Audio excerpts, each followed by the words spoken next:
loads, he's absolutely wonderful. Please welcome to stage wonderful Donald Mackerel!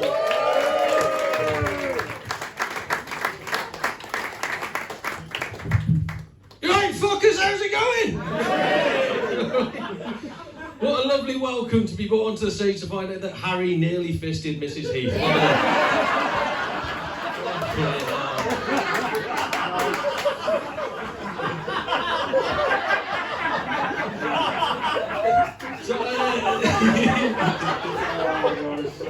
I'll let you know, ladies and gentlemen, you are in for a treat. I was voted the 2018 Midlands Comedy Awards New Comedian of the Year! Yay!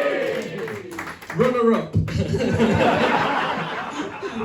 Dear. No, I was. I managed to win an award at the Midlands Comedy Awards in 2019. I won the Best Alternative Act.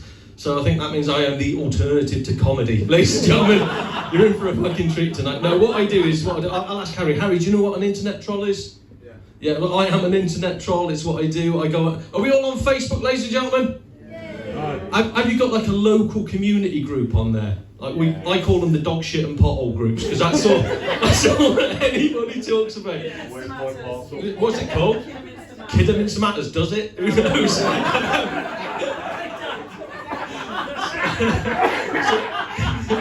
So what I do is I go on these groups and I cause a little bit of trouble with idiots. So I'll show you an example of what I do. This is the stuff that you can win awards for, ladies and gentlemen. This is on the Wrexham notice board.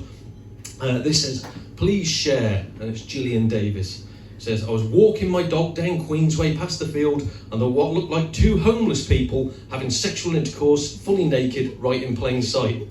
I couldn't look away fast enough and it was absolutely disgusting. God forbid a family or a group of children had witnessed this disturbing act in public.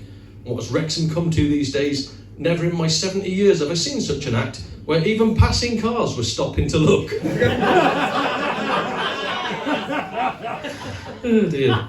They were all sweaty and you could smell them as well. This is genuine. So I had to respond to it. I said, how dare you? I am not homeless and neither is my sister.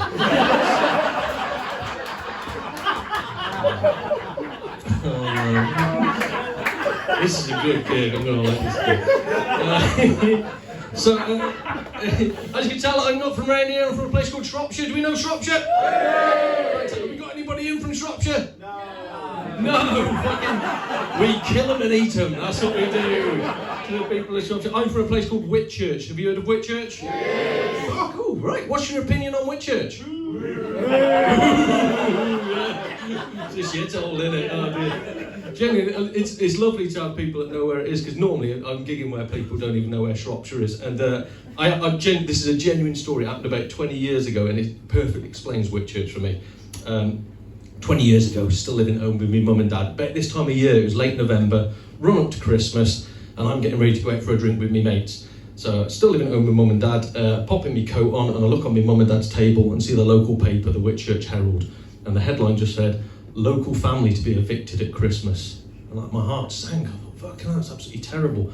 I looked at the picture and I sort of recognised the older couple, but I definitely recognised the young lad, like we went to school with him. So for the purpose of this story, we'll call him Anthony, because that's his name. So,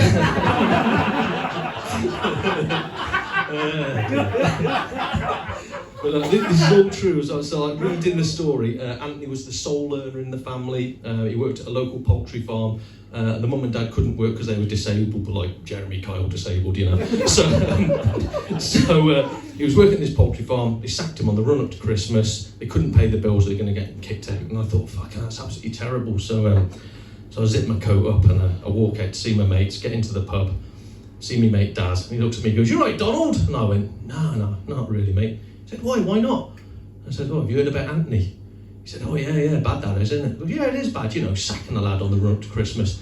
And he went, "Have you not heard?" I said, "What?" He said, "He fucked a chicken." Like to death. This is true. This is 100% true. So I went, "Oh, that's quite bad." And he said, "That's not the worst bit." So I said, "Oh, do tell." And he said, "It was his third warning." So So Whitchurch is the kind of place where you can't fuck a chicken more than twice. That's what came first? Fucking that's a good punchline. I should nick that one. Fucking hell. Oh no. So another little bit about myself. As you can tell, I'm an ex-professional sportsman. Do you want to have a guess at the sport, sir? Snooker, you cheeky fucker.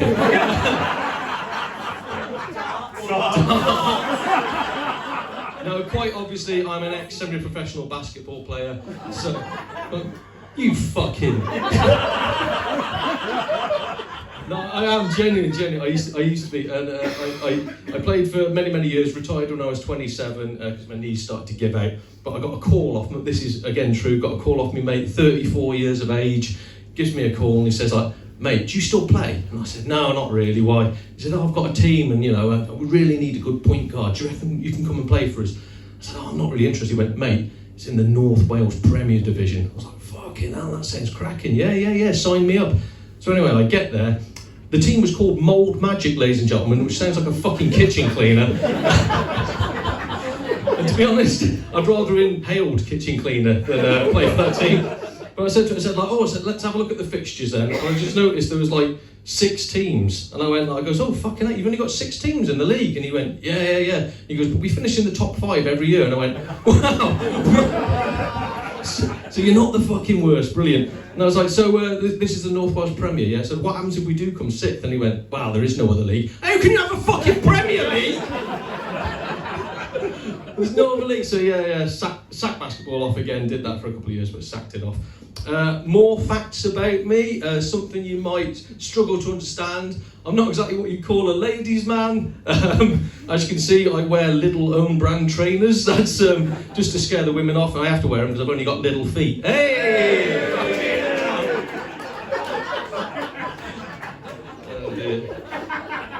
No, I'm genuine. I'm not very good with the women. Like Santa. What's your real name, Santa? Don't say Nicholas. Phil.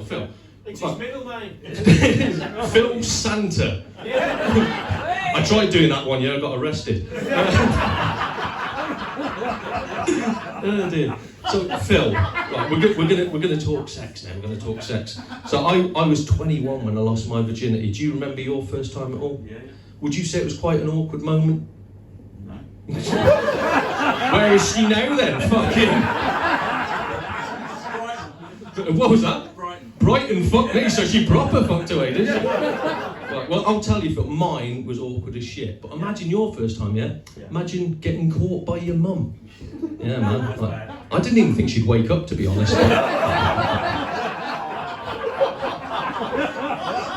Harry, fucking. It's better than the chicken, isn't it? No, but I was genuinely 21 years of age. I was working at Tesco's, met this girl. Well, I'd say first ever girlfriend I've ever had, and as soon as she slept with me, I was like, right, obviously that's the one then. So bought a house with her. This is all genuine.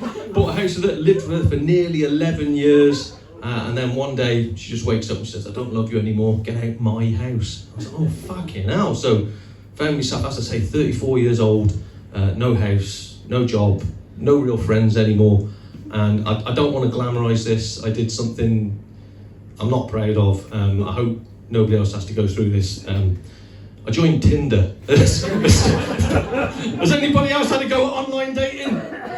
It's fucking shit, innit? Absolute mutants, that's all that's on there. It's Professor Xavier's fucking Lost Ones. They're not allowed in the X-Men. Oh, is that how you two met? Yeah, genuinely. Was it a good one or was it something like Plenty of Fish or... Was it Tinder? Genuinely, yeah, no, Tinder's not as bad as it used to be. I was there in the Wild West days when you're like, is it a man? I don't know. So, but I was on Tinder for a little bit and I was struggling, but genuinely, I met a girl completely out of the blue. Really, really classy girl. She's from a place near Wolverhampton called Bilston.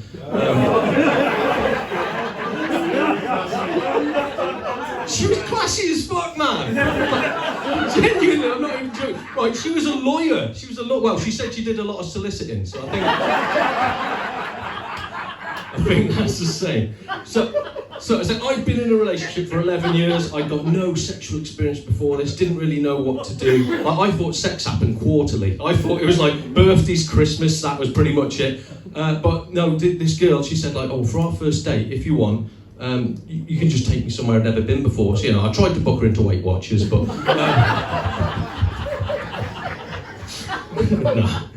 No, she said for a first date, she said, what about if I come round your house, you cook me some food, we eat a meal, we get to know each other and see how the night goes. And I went, oh yeah, that sounds really nice actually. So I made her a spaghetti bolognese, because that's like one of the two things that men can cook. So I made her a spaghetti bolognese, the curry was out of date. Made her a spaghetti bolognese. She comes round, sits on the sofa, we're just there like having a meal, having a little bit of a chat, and it was lovely really. And she gets halfway through it, just puts it down and says, do you want to go upstairs? And I was like, I've seen films, so I was like, fuck yeah, I do. So she grabs me by the hand and takes me up the stairs, but we go past my bedroom on the right and go into the bathroom on the left. And I was like, oh, whatever, well, I'm game. So she said, take your clothes off, get in the bath and close your eyes. I went, oh, okay. She said, now open your mouth. And I went, oh, brilliant, she's going to feed me some strawberries. After I finished wiping the piss off my face, she let me have anal sex for the first time ever, so it was a good deal, if I'm honest with you. Lovely little deal, and that became our thing, like our little Pavlovian thing. She'd come round, little bit of food, little bit of bumming, little bit of peeing, everybody's happy.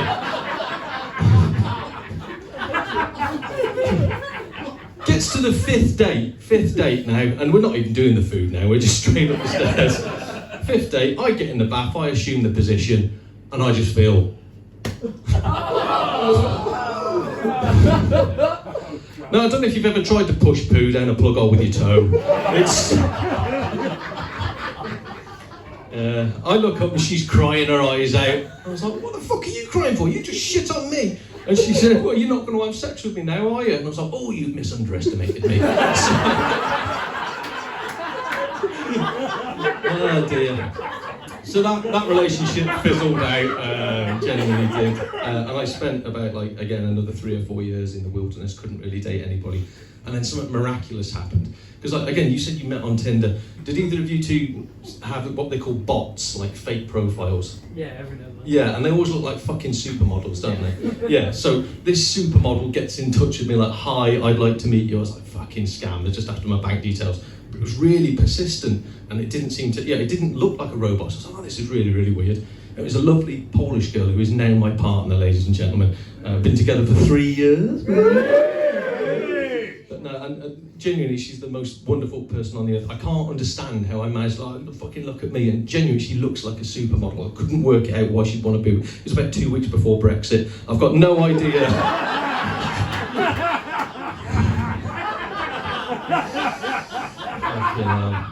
No, genuinely, we are still together, still very, very, very happy, but I found out some weird things. First one was she never told me she's got kids, she's got 3 kids. So meet her for the first date, she introduced me to the children, I'm like, oh, this is really, really weird. And then COVID hits, and it was like, oh, I don't know what we do now, because you've got to be in bubbles or you can't mix. And I was like, well, we've got a few choices. Number 1 is we split up, and we really liked each other, so we didn't want to do that. So number 2 is, we see if this all blows over, because nobody knew how long COVID was going to go on for. Could have been a month, could have been years, as it was. And she said there's a third option. I was like, what's that? She said, you move in with me. I was like, fuck me, we've only been together for a couple of weeks. And she said, well, yeah, I like you, I think this can work. So I had to move in with her and her 3 children. And it was at this point that I found out that I'm not really cut out to be a dad, because she's got 2 younger boys. She's got a 13-year-old boy and an 18-year-old boy at the time. So I'm sort of living there with her and the kids, and she starts saying like, oh, I think my boy, I think he's depressed. I said, why? And she said, he sits up in his room, he never comes down to speak to me, never says hello. I was like, darling, you've got a 13-year-old boy that doesn't have to go to school and he's got unlimited internet access. He is wanking the head off that thing 24/7. She said, no, not my boy. I know my boy. My boy never do these things. I was like, trust me. She said, no, not my boy. I go to talk to him. And she went up the stairs, and then there was about 2 minutes of silence, and then I just heard her thunder back down the stairs, and she went, I find a sock. Fucking dripping, absolutely dripping. Oh man. And And so I thought this would be a little bit of fun between the brothers, where you get the older brother to rib on him.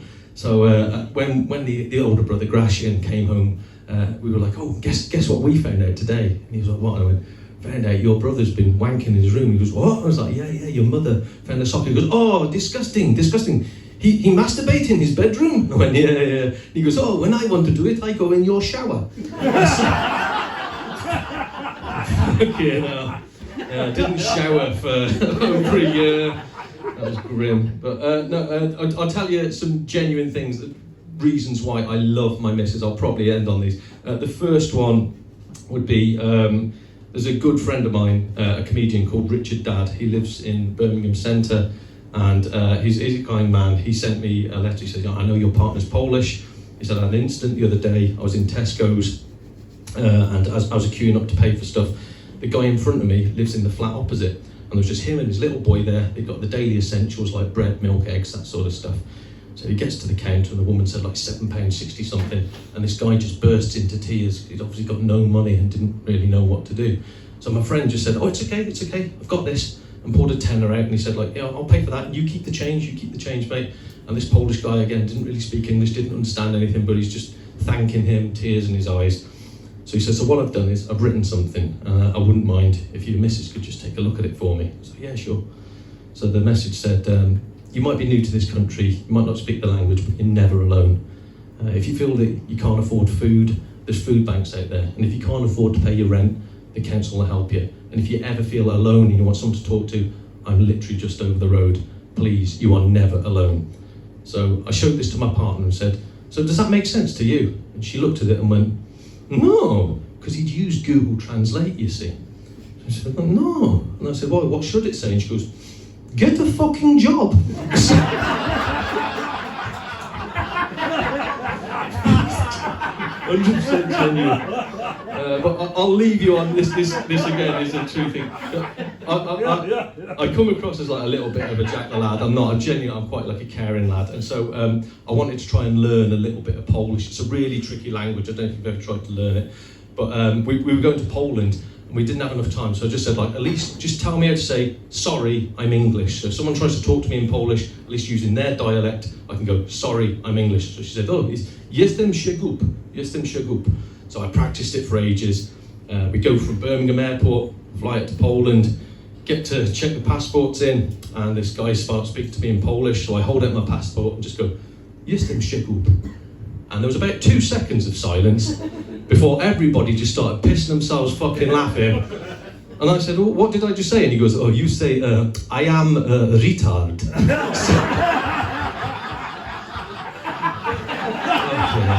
Alright, ladies and gentlemen, you've got an absolutely fantastic night ahead of you. You've been brilliant as well. I've been Donald Mackerel. Cheers, everyone!